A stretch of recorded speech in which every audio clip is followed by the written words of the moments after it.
So you can send in your questions to askpvquestions@gmail.com for an opportunity for the questions to be answered in video format. Now, there are two that I'm going to combine here that I'm going to do in the same video. So Josh wrote in saying, Tulsi or Elizabeth Warren? Now, of course, the 2020 primaries are gearing up. We know that both of them have already announced that they're running for president, Tulsi Gabbard and Elizabeth Warren. And this is a very, very good question as to Tulsi or Warren. Now, the thing is that I have lost all faith in Elizabeth Warren through a combination of things. So, really, the biggest drop for Elizabeth Warren for me, as somebody who's a big fan of hers for a while, was in the 2016 primary. Remember, anybody who was a part of that primary, who was a part of that experience and experienced the Bernie Sanders run, which was just an amazing thing to, see. Everyone was waiting for Elizabeth Warren to come out and endorse Bernie Sanders because obviously she was the second most progressive senator in the Senate, and she was looked at as a progressive leader, and Hillary Clinton was a Republican running as a Democrat. So the only, conscionable and just moral thing to do would be to come out and endorse Bernie Sanders over Hillary Clinton. And she never ended up doing that. Now, not only was that due to a lack of courage, but it gets even worse because now we know she's running for president. So if you put two and two together, it really does not take that much thought to realize, oh, she knew she was going to run in 2020 and she didn't want the donut Twitter lipshits to hold it against her in 2020 that she endorsed Bernie Sanders over Hillary Clinton. And so I may have to sacrifice my dignity, my integrity, the stuff that Dave Rubin does, in order to make a political calculation on my part. That is not cool, unacceptable. I don't get down with that.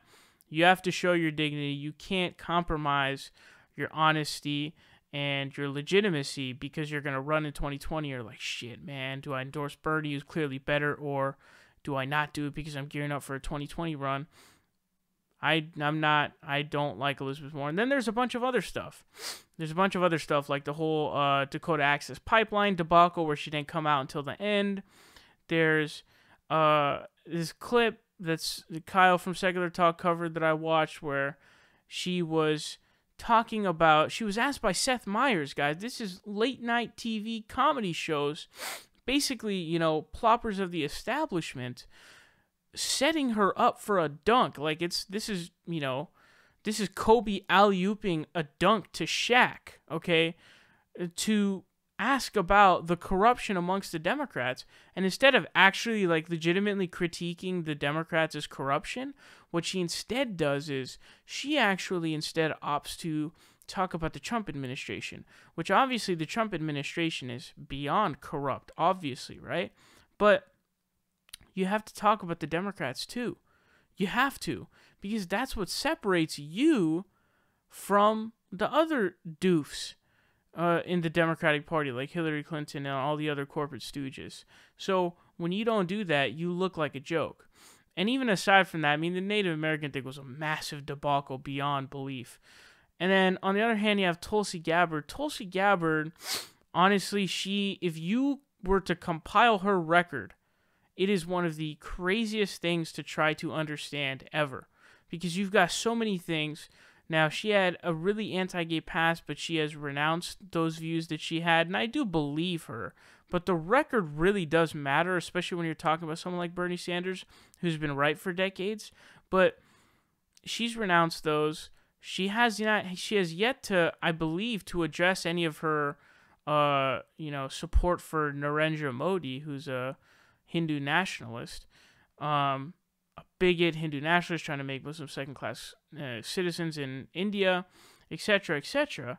And there are a lot of things and also there's this quote that she had when she was talking to The Intercept where she said that she's a dove on useless war, something to this effect.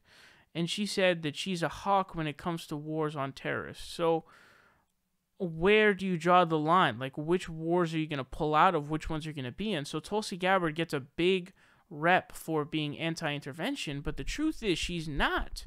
So you want to pull out of Syria? Are you going to pull out of Afghanistan? Are you going to pull out of Iraq? Where are you going to pull out? Where are you going to stay? Because if you're a hawk on certain wars, tell me which ones they are. I want to know. And then also she says she supports drone strikes.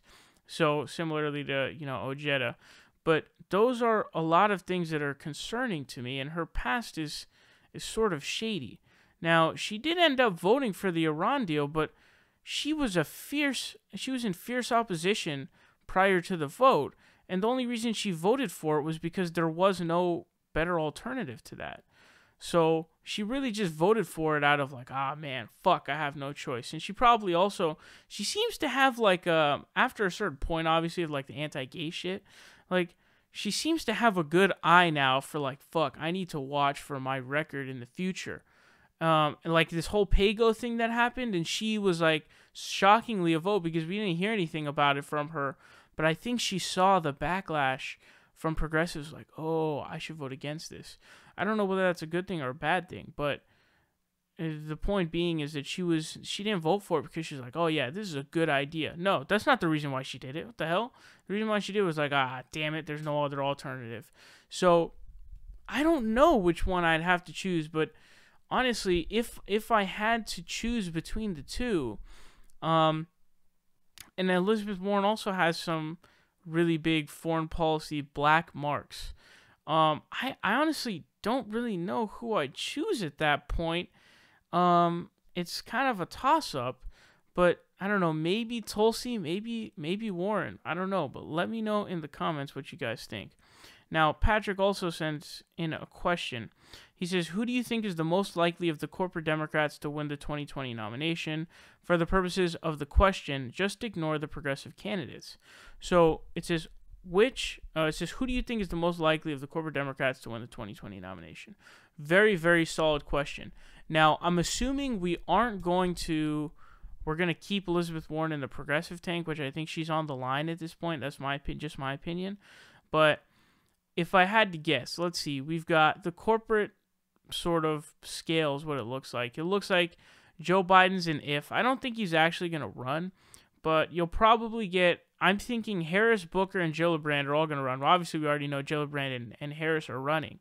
I'm assuming Booker will jump in too. I think he will jump in on top of that. But Gillibrand's getting nowhere. I'm telling you this right now. She's getting nowhere because, as I've explained multiple times, she doesn't have any support amongst Bernie-crats because she's not really, really progressive. And then we talked about that with the whole filibuster debacle. But she called on Al Franken to resign, and all of the donut lipshits on Twitter hate her for that. So she didn't have support amongst Bernie-crats, and she didn't even have support amongst Hillary supporters. So she's done. She's wrapped. Harris, on the other hand, there's a good amount of backlash from, the Bernie wing and people sort of associated with that. But there's also a lot of dumb fucks.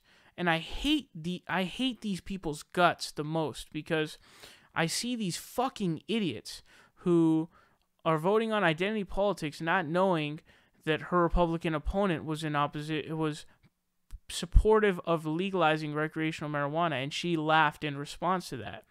And how she supported a 3 strikes bill in California, which obviously is going to affect black people most. That's what it did. Guys, she didn't even support having her own independent investigation of all of police brutality cases that happened, and she didn't even support body cameras being mandated by the state for every police officer.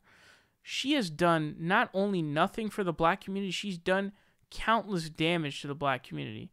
So I think that these fucking morons who are Kamala Harris supporters, and now this is what's going to play out. I don't know what other corporate stooges are going to come in. I think Julian Castro is another one too. He's not getting shit either. To me, it looks like Kamala as of right now. I can't think of anybody else who would, who would win, because she seems to have this dumb cult following her, stupid as fuck. And But then again, I think that this is me speaking from a position of having hope for humanity, where I have hope that people will see her record as people start to delve into her record, which has been pretty thoroughly researched at this point, and they will find out the facts. But the problem is these people, I see these people on Twitter and it infuriates me.